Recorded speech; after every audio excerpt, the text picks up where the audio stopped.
Just to let everybody know, there was one book that wasn't mentioned, and this is a textbook of military medicine, Medical Aspects of Chemical and Biological Warfare, and it's kept here as a reference with Steve Nash. He's got it if anyone wants to come over and look at it.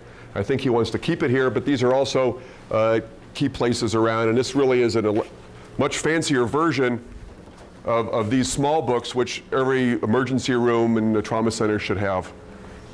Yes? Can you still get that just for the asking? I think if you ask for it and you've got a reason to have it, you can still get it. The government will send it to you for free. You just have to, it has to go on appropriate letterhead from an institution requesting it, and while you're requesting it, and then wait, and then out of the blue, a month or 6 months later, it'll come in the mail. But yes, you can still get these, I think. And that might be something that the medical society might want to find out and make sure enough of those are around. They're great books, and the pictures are really nice too. Okay. I'm Sheldon Marks, and we're kind of going over some of the areas on the biologic aspects of terrorism. And if you have questions during, please interrupt me and stop. What I'm going to do is just I want to read a few points on this little pocket book on medical management of biologic casualties, because there's some things that we really haven't thought about. We know that there's some bad guys out there and they have access to some of these horrible things, but I think when you hear some of this, you'll realize just how close we come sometimes. This relates to Iraq and the Gulf War and what they had, and we actually have a slide about it. Turns out that they admitted that they did research in anthrax, botulism, Clostridium perfringens, the toxins, and then on further discussion, years after the war was over, it turns out that not only had they done the research on that, but they had actually loaded into rockets and bombs and spray tanks botulism toxin in 100 bombs. 50 of them had anthrax, 16 of them had aflatoxin. 13 Scud warheads were filled with botulism. 10 warheads were filled with anthrax and 2 with aflatoxin, and they were not just stored in a warehouse, they were actually deployed in 4 different locations throughout Iraq. So I mean, they had them loaded into the bombs and missiles ready to use. All in all, Iraq produced 19,000 liters of concentrated botulinum toxin, nearly 10,000 liters of which was filled into munitions. 8,500 liters of concentrated anthrax, of which 6,500 liters were filled into munitions, and 2,200 liters of aflatoxin, of which about 1,600 liters were filled in. So I mean, the bad guys not only are figured out how to use it, but they're actually loading it into weapons, which is why the US government continues to immunize their soldiers with anthrax, or against anthrax, and you might have read a little bit about that with some of the soldiers refusing to take the vaccines. In addition, it's always interesting to see how the government and organized medicine is responding to some of this information. And for years, and when Jane was traveling around talking about it, she was pretty much one of only a handful of people. And suddenly now it's a common thing. And in the most recent journal, New England Journal of Medicine, there's actually a large review article on anthrax. And these great authors talk about anthrax, noting that they've really only seen one case.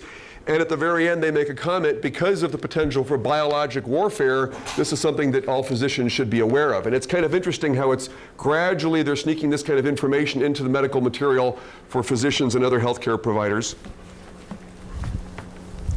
And then in the newspaper, there's more and more stories and studies. Here's one that just came out yesterday. Bad food makes more than 1 in 4 sick annually. It tells us how we're all getting horrible diseases from the food we eat, whether we buy it or whether it's in restaurants, which is also an easy place for someone to do something to. And then also this story came out yesterday. A federal grant protects Arizona from terrorists. So now that we're all protected, I guess we really don't even need the course, because now Arizona has a couple $100,000 to at least start the process. The scary thing is that if the federal government was worried about this years and years ago, why is the state just getting the dollars today?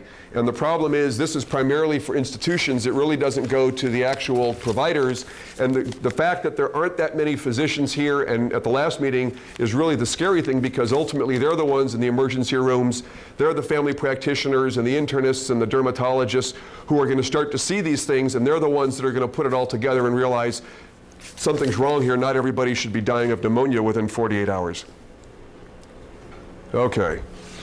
Any questions so far on that happy thought? Can we get this?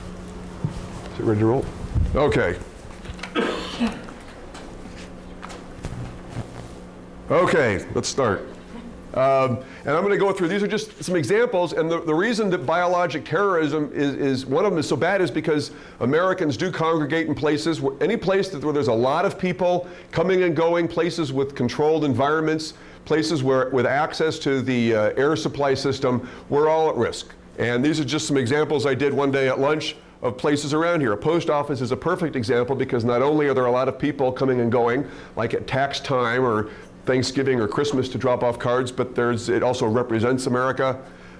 Movie theaters are perfect places, crowded. Someone could go in there, release a little bit of some anthrax spores into the air, turn around and walk out, and over the next several weeks, a lot of people are going to get sick and die.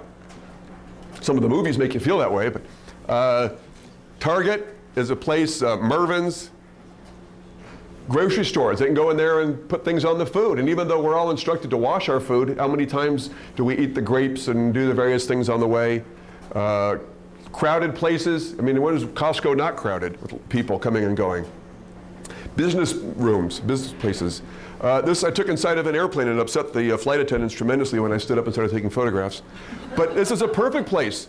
You know, one guy can go in there, do something, and all these people, chances are going all different places, and then they're going other places. And so it would be difficult to try to put it all together. This is in the Tucson airport. All at a south, I mean, easy to get everybody right there. This is the San Diego airport. This is at the U of A football game. I mean, you could easily do something, get a lot of people sick, get the message you want, and be out, and before anybody realizes what's happening, the emergency rooms would be hit with hundreds of people sick. Nobody would have a clue what's going on. This is an air intake system for one of the office buildings. And I mean, I can walk right up to it and have access to it. Here's the air in the airplane. You know, when you open that little vent up, it would be very easy to get something in there so that everybody is being misted with a little bit of Q fever or typhoid or something. Here's air intake on the top of a Target. This is in my office building where I work. This is easily, anyone can, it's a Target anywhere. Even in here there's vents. So I mean, it's just something to realize that basically we're all susceptible because of the nature of how we live our lives and the way we run businesses. This was in the newspaper recently. If I can focus it. Basically it's bin Laden.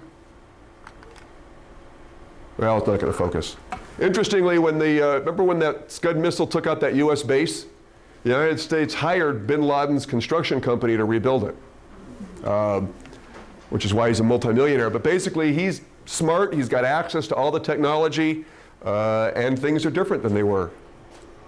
And here, these are the people protecting us. This is a blurred picture because he was yelling at me, telling me I'm not allowed to take pictures of security at the airport when I walked up and took the picture.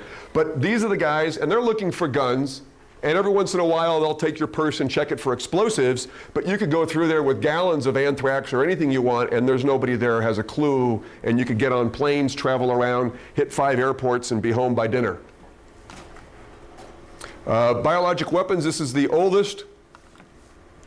Is it focused for y'all? It is? Maybe I'm just blank. Okay. It's the oldest of the triad. It's been used for more than 2,500 years. The Assyrians in the 6th century threw animals into wells so that they would become toxic and the troops couldn't use them. In 1346, plague-infested corpses were hurled over city walls in the siege of Kaffa. During the French and Indian Wars, the British gave Indians loyal to the French smallpox-laden blankets. We all know about the Japanese Unit 731 doing the research and dropping plague and anthrax on the Chinese. And I just heard on an interesting story on this Unit 731 that the reason the US dropped the nuclear bombs in August that we did was because we had intelligence to suggest the Japanese were going to drop anthrax-laden bombs on Los Angeles in September.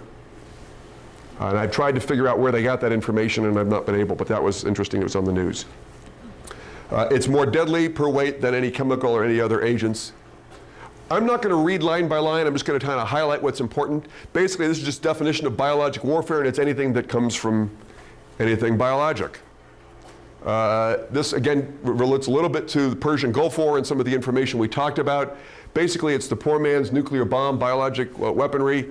At least 15 to 25 countries have access to this technology. And 5 countries supporting terrorism have this at least, if not more. It's the kind of thing where if you've got the right papers and letterhead, You can have a bottle of something very toxic sent to your house and use it. All of these things are in your book, but basically it's easy to do, it's inexpensive, you can do it in your house, in your kitchen, you can put up the lab, and the way these things grow and multiply, and the toxicity is so much that you don't need much, and you can make it and put it in whatever you want.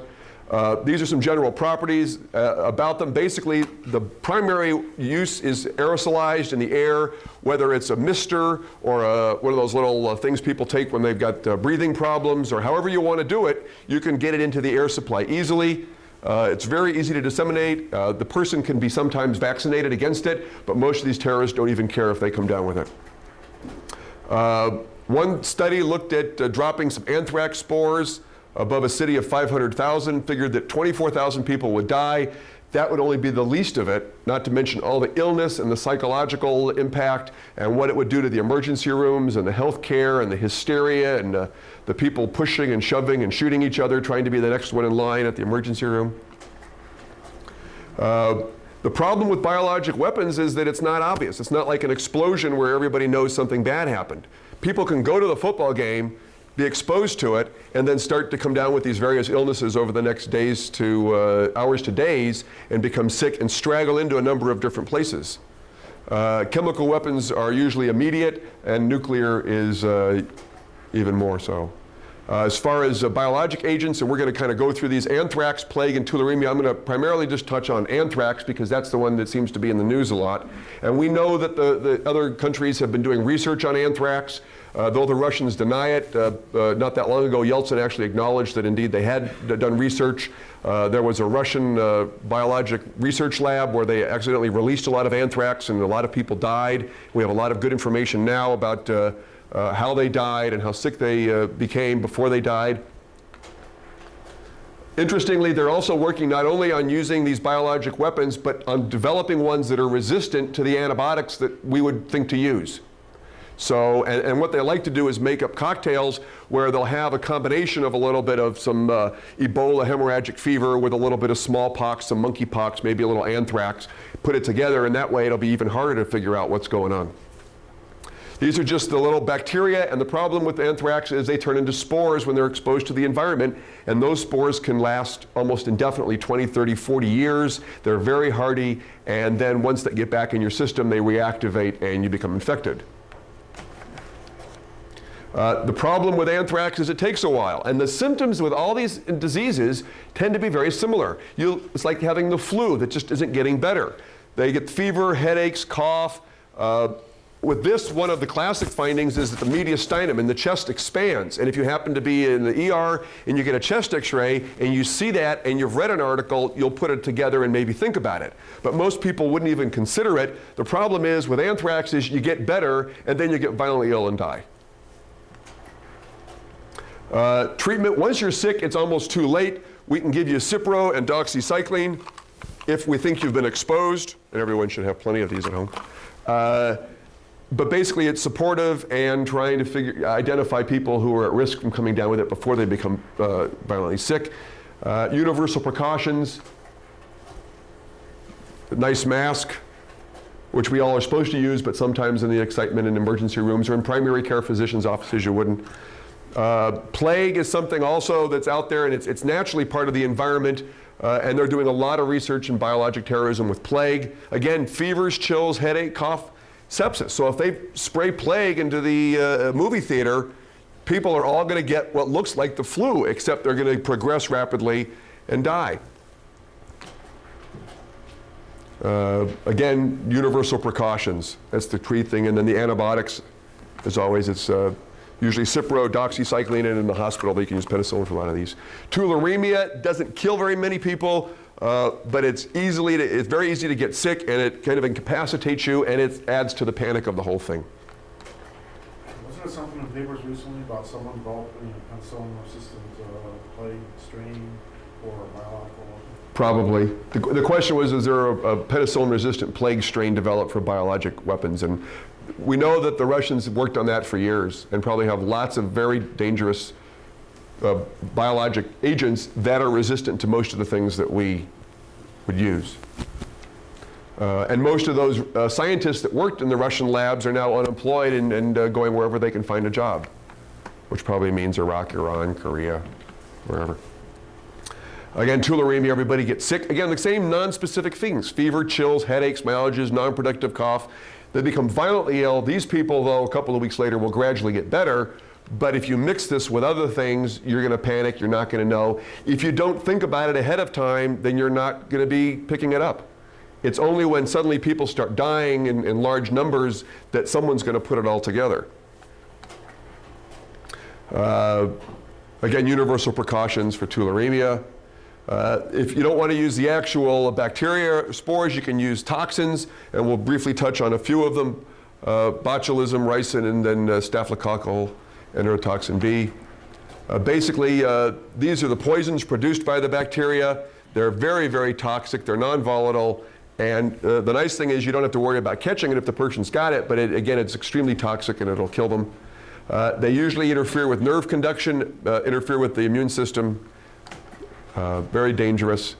Botulinum toxin is a neurotoxin. It's the most lethal compound per weight out there, 15,000 more times more toxic than VX nerve gas, which we'll hear about. And the scary thing is that all the bad guys out there have been working with this. They've got liters and liters of this stuff. And it doesn't take much to put it in an air supply, to put it in a water supply, to put it in food somewhere, and then sit back and watch what happens. It blocks the nerve function, and you get bulbar palsies and skeletal muscle weakness, and it's descending paralysis, and basically they just become paralyzed. And the main thing you can do for them is you can get the antitoxin, but you have to give it to them early. You want to keep them breathing because they're going to stop breathing. Vaccines are out there, but a lot of them aren't available. A lot of these things, you have to have the vaccines in your system and be immunized before you're even exposed. And for the most part, a lot of these biologic agents, once you find out about it, it's already too late. Ricin is an interesting one. It's a byproduct of castor bean processing. It's something that we've known about. Other people have used it. It's very toxic.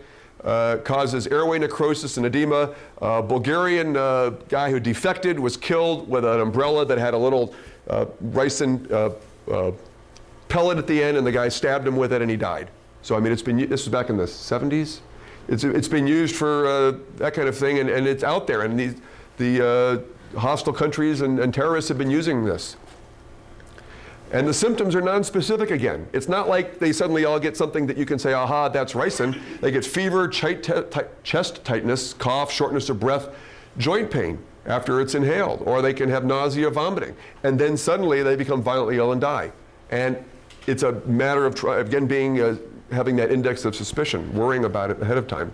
This is something I mentioned simply because of the food poisoning. This is what causes food poisoning, the staphylococcal Toxin-B. And it can vary a lot. Someone can concentrate this and go into a cafeteria or a busy place and put it in the food. Maybe it's in the muffins in the back. Maybe Steve is testing us or something. We don't. Watch out for the blueberry. Again, it's one of those things where it may, the ER guys, the family practitioners, the primary doctors may just think it's food poisoning because you ate at a restaurant. But suddenly, a lot of people are going to be coming down with that.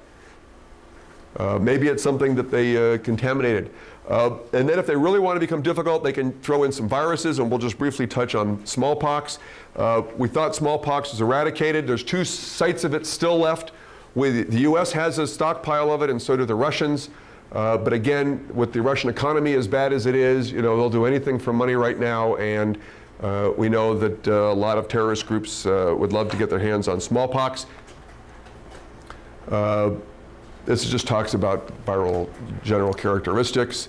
Again, we thought it was eradicated in '80. It's out there, 7 to 70 day incubation period with a rash, which is fairly impressive. It's very contagious. Quarantine, if you survive, you're protected. There's really nothing you can do. Venezuelan equine encephalitis. You were in the paper, oh yeah. Just a comment on the smallpox. Do you see, it could actually wipe out all of our younger population since none of them have been immunized, right. Do you see any kind of resurgence of maybe trying to get smallpox vaccinations The question is whether the government is trying to get smallpox vaccinations back. And I think they're doing a lot of research on it, and they're talking about it, but it's kind of like that thing with nuclear. If we talk about it as a potential problem, then we're having to acknowledge to the population that it's a potential threat. And if we're immunized, that means that we're more likely to get involved in it. So it's kind of like if we stick our heads in the sand and don't talk about it, then the threat isn't as significant. So there's research going on, and they're talking about it. But right now, and I know they're working on it, even if they had to immunize everybody right away, it'd be years and years before it could get going. Does anybody have any different information or anything to add to that? So it's kind of scary. And unfortunately, I think my mother was one of the people that convinced the nurse not to give me my smallpox vaccine. This is just one, again, it doesn't kill people, but it's very infectious and takes them out, and when mixed with other things could be very difficult. Recently, back in New York, there was a lot of encephalitis, and now they were killing off the mosquitoes and the panic that was going on because of a half a dozen cases of encephalitis. In addition, to this kind, there's also the Ebola, the hemorrhagic viruses, and there's dozens and dozens of different variations of that. They also get what looks like a standard flu, except they start to get bruising and petechiae, and then they can start to hemorrhage and die. And the problem with Ebola and the other hemorrhagic viruses is they're very contagious, and usually the hospital workers are the ones that come down with it and die, and then pass it on to other patients and other hospital workers.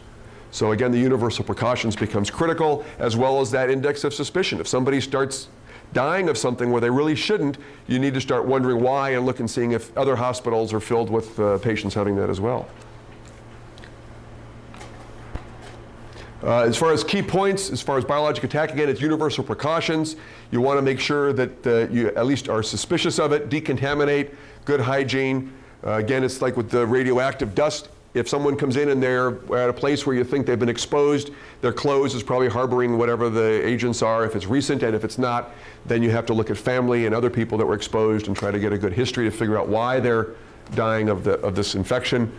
Everyone really needs to be aware of it. All the emergency personnel, from the ambulance guy that picks them up or the policeman that pulls somebody out of a car after keeling over and vomiting, all the way up to the emergency room teams and the anesthesiologists and the surgeons and everybody else that's involved, because everybody's going to be exposed.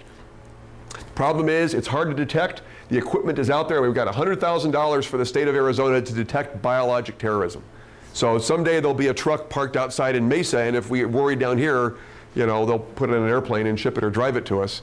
Again, you have to be aware of clues. And involve the appropriate agencies right away if you have concerns. Again, this just says that it's difficult to detect. Not everybody has a Hummer loaded with all the right equipment. And the problem is you have to be aware of it. It's a large epidemic that doesn't make sense. Certain people are more susceptible. HIV people are people whose immune system are compromised. Again, the respiratory things, progressing, rapid death, not responding correctly to what you think they should respond to, other animals dying, and then if there's some intelligence information to suggest otherwise. You want to get a good history to see where they've been and why they're sick, and hopefully there'll be some clues. Again, there's no warning devices. A high index of suspicion is the main point of this whole thing. Is there's no way you can learn all this. Just be aware of it, familiarize yourself with some of the scary and specific things, and then if a question comes up, then go to a resource or call appropriate authorities and say, we've got 3 people in here who all died of the flu, and that doesn't make sense, and then have somebody come in and figure that out. Again, the victims oftentimes won't realize they're victims. They may come in from a number of different areas. The hospitals, for the most part, are already full. Can you imagine what would happen if suddenly 1,000 people showed up at each emergency room needing care? And the triage people are the ones that are going to have to figure out what's going on and protect themselves. Remove clothes, all the things that we've already talked about. Wet, strip, flush, and cover. It's kind of a variation of nuclear, except you get to be naked with biologic. It's just the same things we just talked about. Basic life support for most of these people till you figure out what's going on. Limit the risk for spread. You just need to protect yourselves because you're at risk. Some of these things can spread. Pneumonic plague, viral hemorrhagic fever, like the Ebola viruses and smallpox, are very infectious. And certain antibiotics, and again, that's why I brought this as a visual aid, doxycycline, and Cipro. If someone's exposed or there's a potential threat, these are the two of the main antibiotics that will protect you while you're determining what's going on, and also can be used for patients. And we'll be auctioning these off at the end of the... And again, if you know ahead of time and have access to this, which most of us don't, you can get vaccinated against most of this. And then finally, this is again just an example. This would be a classic Target, a McDonald's, a lot of people coming and going. It represents America in every way, and if the anthrax doesn't get you, then the double cheeseburger will. So. Yes? You're recommending the combination of Cipro and Doxy? It depends on what you're treating. Each of these different agents is sensitive to one and or another. In its classic form, question is, is what's used going to be one that's resistant to these? But these are the two most common. When you look through these books and you look at the page that talks about prophylaxis if you're in exposure situations and various things, Cipro and doxycycline continually come up as the main antibiotics to be used, or nothing at all, supportive care. In a hospital setting, most of these people are too sick to take oral medications, and then you have to use very high dose penicillin or IV Cipro or other IV antibiotics. But it's all outlined, and they're evolving it and trying to gather more information. But in general, these are the two best ones. You know, if you're going to be in New York City on the New Year's in Central Square, I'd probably have a Doxy and a Cipro on board when you're out there. Does that kind of help? Yes, Dr. Orient. I have heard that there is a decontaminating type of foam that's under development that is supposed to kill anthrax spores and be non-toxic to the environment and to people, can actually eat it without distress. But this is under development. Do you have any idea? I've not heard anything about it. The question was about a special foam that decontaminates, kills the anthrax, and is non-toxic. I'm sure they're working on things like that where when people are exposed, it's all military again. They're going to have it years before the civilian populations. I'm sure they're working on that for not only anthrax, but all the major agents. And if you look at all the agents that have been known to be in the hands of terrorists and or hostile governments, it's a list of 20 or 30 of these different things. We just touched on a few. And then they do is they create their own variations with a little bit of monkeypox and some of these hemorrhagic fevers from exotic places, and they put it together. So they're probably looking at that kind of thing for anthrax as the main concern, but for all of them, just so that when people are exposed, you can swallow it, spray it down, and hopefully not contract the illness. Has anybody heard about that foam? Yeah. There's a couple of articles published on it where it Okay. coats the organisms and then penetrates things inside and just basically messes up the protein. Can you get it at Walmart yet? No, it's actually we discovered, it was by Jane, somebody out at the university that uses. I've only seen it in medical throwaway publications. Yeah, it's been in 2 news sources.